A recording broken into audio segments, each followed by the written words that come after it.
So this is my audience for my informative speech.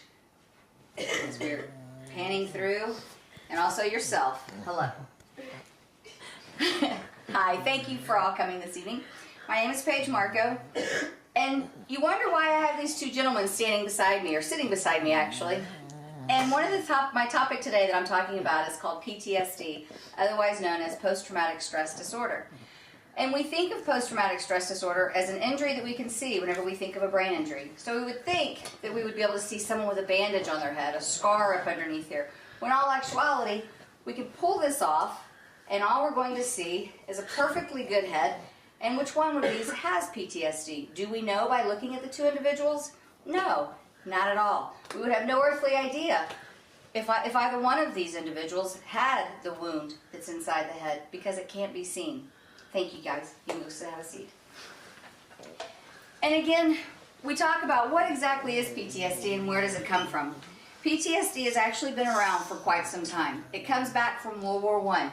It's a term that we know is shell-shocked. Whenever our men and women from the military returned home, they had the 1,000-meter stare, or they were disassociated, or they had a glaze. We didn't realize that was actually an injury to their brain, that they were actually stressed, they had a disorder. They couldn't comprehend what was going on and what had occurred to them. And what that is caused from, sometimes it can just be an individual that goes through a very traumatic experience, or the repercussion, or the percussion rather, wave of the explosions through the body as it resonates through, and it makes the brain shatter and move, and it causes injury. So those are one of the things, and they went for many, many years being untreated.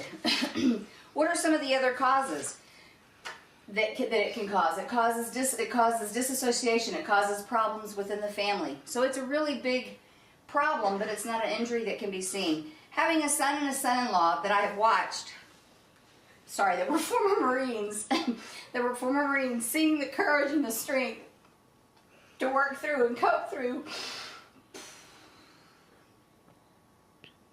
PTSD, and watching them make it through and become a better person and become the people that they need to be has been really hard as a mom to watch this occur. But what is exciting is to see that they can actually learn to cope, and there's therapy and there's things that are out there to help them. So again, we talk about what exactly is PTSD. It's an injury that can be caused, again, like I said, through a traumatic experience. It can be caused by the explosions from the explosives in the field whenever they're under mortar and they're under combat. It can also be caused just from a child being abused, growing up in a very tough and traumatic lifestyle that it occurs very young. So one of the things that PTSD, when you do have PTSD, it causes debilitating and life changes. It causes issues with communication. It causes the disassociation. It causes sleep disturbances. They have a lot of flashbacks. They have fear. They also begin to not be able to trust in themselves. They believe that they don't have self-worth. They believe that they need to turn to alcohol and they need to turn to suicide. They have other things that they feel like is larger than life, is larger than what we can actually reach out and help them with. When that's all actuality not true. We need to reach out. We need to be able to help these individuals, because it is a very large problem and issue that we have with all of these people. We have loss of production and workforce. They have relational issues. They come home with their families, and they have a problem with the communication with their kids. There is a higher incidence of suicide with these. What we need to do is we need to develop appropriate and manageable therapy for this type of injury. Because again, we talk about it's an injury that can't be seen. So it's not something we can walk up and put a bandage on. But as a healthcare worker, we need to realize we need to become more empathetic. We need to be able to see these individuals and learn of ways to be able to cope with them. What's done now, a lot of it is therapy and through drug therapy, which there are a lot of medications that help them with their anxiety, that help them with their sleep disturbances, so they don't have the flashbacks and the frightening dreams. But it helps them be able to wake up and get a good night's sleep like they need. They need to be on a steady schedule. But those are all things that need to be taught. They need to learn to be able to cope. And as a healthcare individual, we need to be able to know to reach out and do that kind of stuff for them.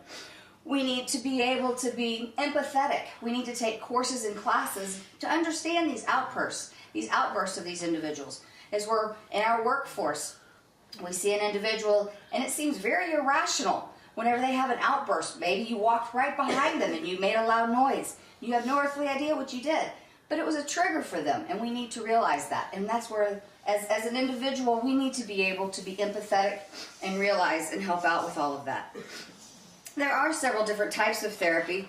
We also need to think outside the box. There are a few of our other ways of helping which are a little maybe not so normal. There is some medicinal marijuana, and that's actually proven to help some of them.